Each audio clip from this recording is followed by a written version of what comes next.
Crime rates skyrocket all over the major cities of the U.S., and you'll never guess why. Welcome to Hide and Seek Media.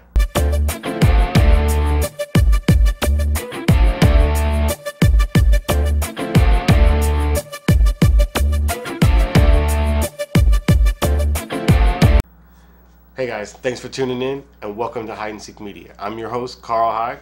This video is brought to you by the Hide and Seek Media store. Get the merch link in the description where you can get all kinds of cool t-shirts like this one right here. If you haven't already, make sure to hit that subscribe button and notification bell so you get notified anytime I drop a new video.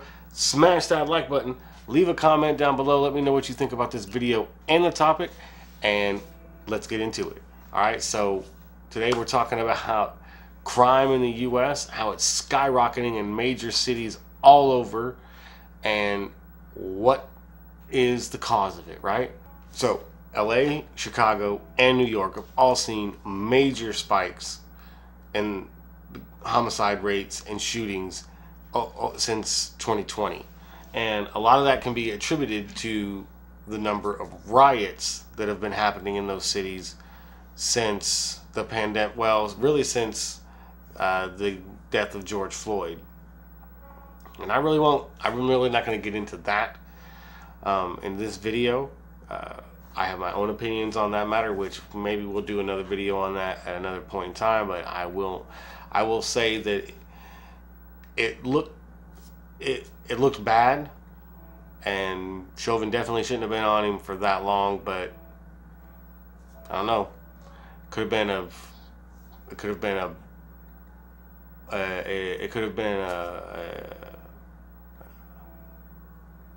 been a fentanyl overdose that was just bad timing for Derek Chauvin. I don't know. But like I said, we're not getting into that.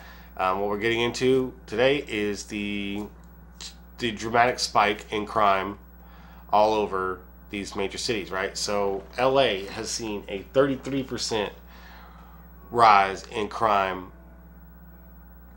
Well, actually, LA has seen a 33% rise in homicides over the last 6 months compared to 2020, while shootings are up nearly 40% in LA.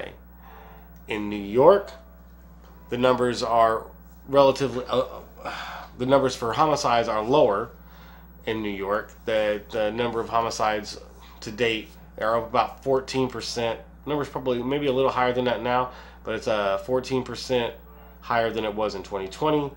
And the number of shootings is up 50% from 2020. Now, mind you, the numbers were already high in 2020 because this is when we had all these BLM and Antifa riots in New York and Chicago and Minneapolis and LA. And so all of these cities saw major spikes in crime, and that is up from 2020 where the numbers were already high. So you can imagine what we're going to see in the coming months, right? Now, a lot of this stems from the defund the police, crazy Democrat talking point that was going around almost all of 2020, from June of 2020 all the way till now. Really, you still hear some people like Ilhan Omar scream about defunding the police and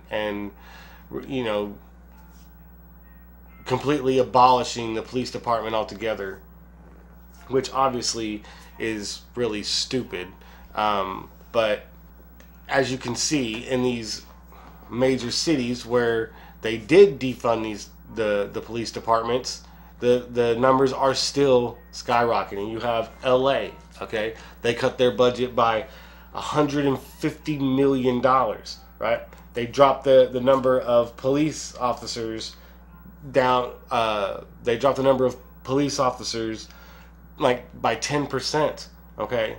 They cut a lot of overtime, and I'll get into what overtime really means in policing here in a little bit. But New York, okay? New York cut $1 billion off of their $6 billion police budget, right? Now, their budget's pretty damn big because they have pretty much a standing army when it comes to police departments in New York, like 20 some odd thousand police officers, right? So their budget's got to be big. They cut $1 billion off this budget, right? $484 million was cut, like, initially, and then they moved like another 300 and some odd million dollars to different departments. Where that money really went, I don't really know. Part of the problem with cutting police departments, you know, like this, when you cut drastic funds from police departments like this, you know, a lot of these police departments, one of the areas where they cut funding was overtime. All right. Well, when you cut overtime, you don't have police officers working longer hours on investigations, trying to hunt down, you know, bad guys, murderers, rapists, you know, child abductions, all that kind of stuff. If they're not working those extra hours trying to crack the case or solve the case, then it takes longer to solve the case. Now, once you get a backlog of so many cases, after a while, you can't keep up with 25 cases at one time. That's just impossible. Plenty of people are going to get, you know, are going to fall through the cracks. Plenty of people are going to fall through the cracks when you have a caseload that big. So the best way to do that is to get these cops to clear their cases. Best way to do that is to have them work overtime to get the cases cleared. You got to pay for that. That's common sense.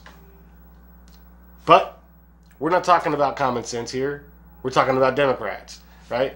And if you haven't already, make sure to smash that like button and leave a comment down below. Let me know what you think about this video so far and the topic. All right? I like to hear your guys' opinion on the topic, so make sure to leave a comment. But when you cut overtime, that hurts investigations. When you cut staffing, okay, that hurts response times. Now you don't have as many cops out on the street, so when you've got cops responding to one situation on one side of their, you know, their little patrol area, and then another situation happens on the other side, they've got to resolve this situation and then go to that one because they're the only car in that patrol area. Right? Now the people that called the second people that called are going to have to wait forever for cops to show up. Then they get disenfranchised about policing because it took forever for the cops to show up, and they don't care about us because they didn't show up on time and blah, blah, blah. Why? Because there's not enough cops on the damn road, or not enough cops out there to show up on time, right? Because they're having to deal with all these other situations, right? So cutting those funds hurts the community more than it helps the community. So defunding police is stupid, right? And I don't even know why that, I mean, even Obama said that was a dumb slogan, and maybe you guys ought to rethink that. When Obama tells you to rethink it, maybe you guys ought to actually listen, because defunding police departments is really stupid, and you're starting to see the result of that over the last, you know, year of riots and, you know, looting and destruction of cities and murder and assault. We've got all of these crazy, you know, spikes in murders and shootings in these major cities, and it's only going to get worse. Okay, summertime months are coming around, and homicide rates usually spike up during the summer months. There's a guy by the name of John Roman. He is a senior fellow for the NORC at the University of Chicago. And he says that 2021, the summer of 2021, is going to be abnormally violent. Okay, those are his words. He also calls it the new normal.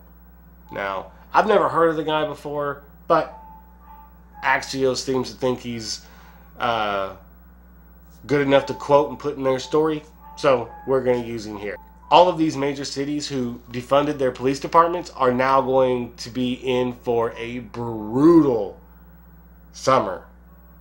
All right? A brutal summer. And as an example of how brutal it's going to be, let me show you this story where a Chicago couple is pulled out of their car and shot in the street over a apparent fender bender. That's right. Puerto Rican couple was attending this Puerto Rican Day parade in Chicago when they got into a small little fender bender, and apparently the group of people that were in the car in front of them got out, pulled them out of their car, was attempting to beat them until one of them just shot him. Shot the woman and then came back and shot the guy in the head. Killed the guy, woman's in critical condition. Point blank, just in the street. In a crowded street. Nobody did anything. Nobody ran up and tried to stop that dude. Nobody tried to detain him. Nobody did anything. They just stood there. A lot of the media is not going to point out, you know, the racial aspects of this. The fact that these two people were Puerto Rican, okay, and they were attending a Puerto Rican parade, and they were attacked by a group of what looked like 5 or 6 black men. And these guys pulled them out of their car, started to assault them, and then just decided, one of them just decided, nah, I ain't doing this. I'm just gonna murder them right here in the street.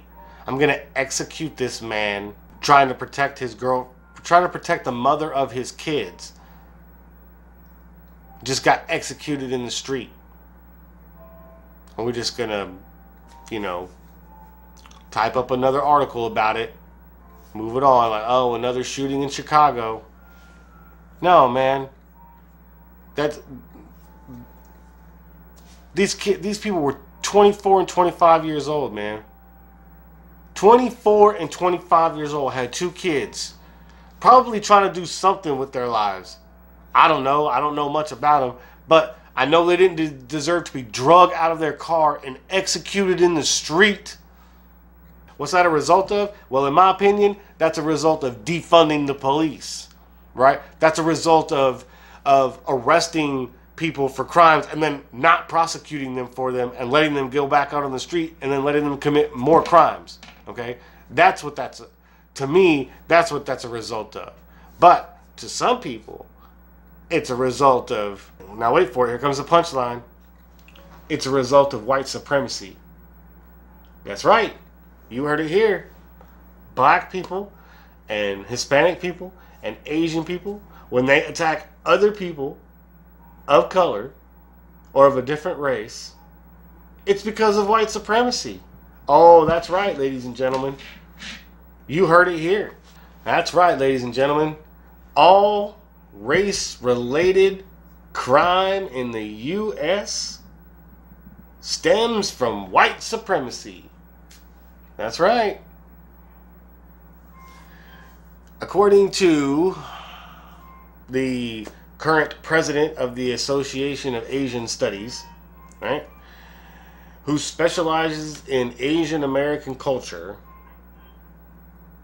according to him and all his experience in interviews that he's done and all that, anti-Asian racism has the same source as anti-black racism: white supremacy. So if a black person attacks an Asian person, it's fueled by racism, but not black racism or Asian hate or black, it's white supremacy. That's right. Now here's the kicker, folks. Here's something that gonna blow your mind, right? I hope you're sitting down, because this is something, when I heard this and when I read this, I couldn't believe it. I couldn't believe it. It was the most astounding thing I had ever read in my life. White supremacy does not require a white person to perpetrate it. Man, let me tell you what. If you are somebody other than the color of white and you are perpetrating white supremacy, you have got some serious issues. All right, it kind of reminds me of Clayton Biggs. Y'all know who I'm talking about. That's right. Apparently Dave Chappelle knew what nobody else knew up until now, that all race-related crimes stem from white supremacy. Shoot. Wow. I mean, I was floored. I don't know about you guys, but I was floored. If you were floored by what I just told you, that you don't have to be white to perpetrate white supremacy, leave a comment down below. Let me know what you think about that saying there. Let me know what you think about not having to be white to perpetrate white supremacy. Leave a comment down below. And if you haven't already, make sure to smash that like button. So, why do I bring you to white supremacy? Well, because Attorney General Merrick Garland has come out and said that white supremacy is now the greatest threat to the U.S. and its security.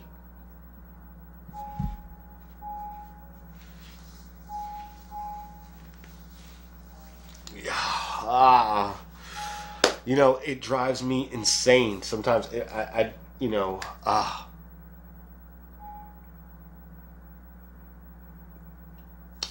He said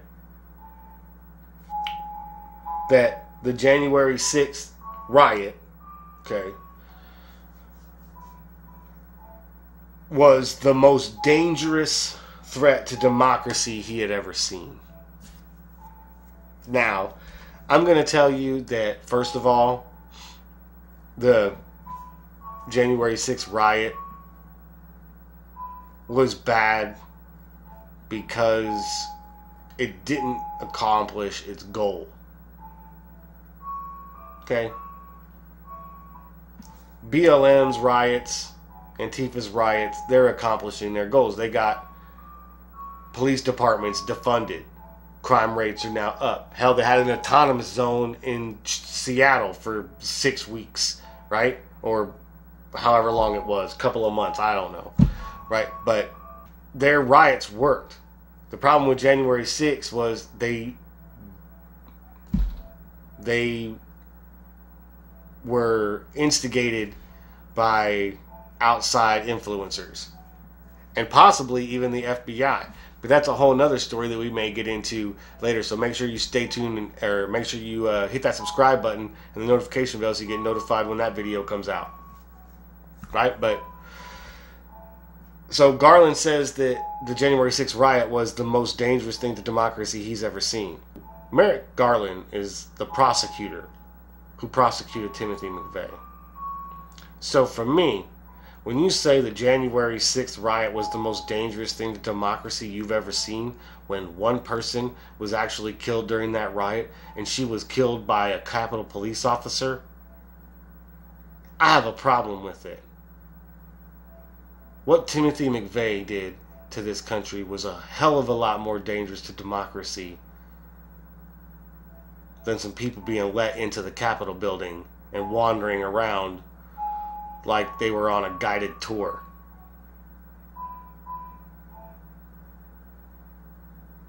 That's my problem with what Merrick Garland had to say about the January 6th riot and equating it to white supremacy. So basically what he's trying to do there is, by equating the January 6th riot to white supremacy, he's equating all Trump supporters to white supremacy, because that is who they're blaming for the January 6th riot. Trump supporters. So now all Trump supporters are white supremacists, and all white supremacists are domestic terrorists and a threat to this country. You see where I'm going with this, folks? You see where I'm going? It's just a matter of time before they start coming for you. And it's going to be slow. You won't notice it. You know. But they're going to do it. That's why we can't allow that to happen. That's why the purpose of this channel is to push forward America First ideas. We have to focus on our country. Okay? We have to focus on our country and what's going to make us great. Being the melting pot of the world meant that you could bring your culture here, but you had to assimilate to American ways. That's why when you become a citizen of this country legally, You have to take a citizenship test. You have to know the history of this country and why we have the ideals and rights and everything that we do and why we believe in it. If you don't believe in those ideals and you don't believe that America is the greatest idea and the greatest country on this planet, leave. Go find your utopia somewhere else, because people like me aren't going to let you turn the United States into your utopia, because we believe it's the greatest country on the planet. Even though we have made mistakes, right? In our road to becoming great, there's always room for improvement. I never said we couldn't get better. But first you have to make America great again before you can keep it great. Right? That was the whole premise of Donald Trump.